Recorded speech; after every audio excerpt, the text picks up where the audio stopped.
आमर सुरक्षाकर्मी 4 जन आहत होती एवं गोटे कबाट जो लबी भितर को जीवा भाया जीवा रास्तार गोटे कबाट को भी से तार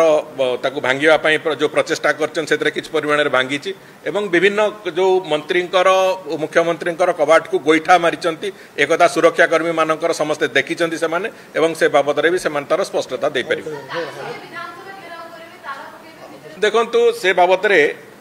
पुलिस से बाबद निष्पत्ति नब जदि आमे तांकू आह्वान करवा अनुरोध करवा आमर कर्तव्य थिला जदि तापरे भी जदि के अत्यंत उच्छृंखल होती ताहले से बाबद पुलिस तार निष्पत्ति नब से बाबद किसी कहवा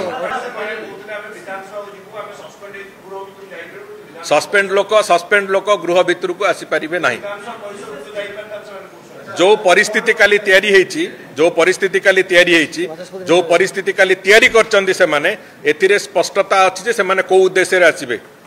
एवं जो बळी भावरे काली एठी सुरक्षा कर्मी को बाड़ेबा पर्यंत जाइचंती एटी एक अत्यंत कदर्य व्यवहार करके जो बड़ी भाव से एक भिन्न परिवेश तैयारी करचंती से दृष्टिकोण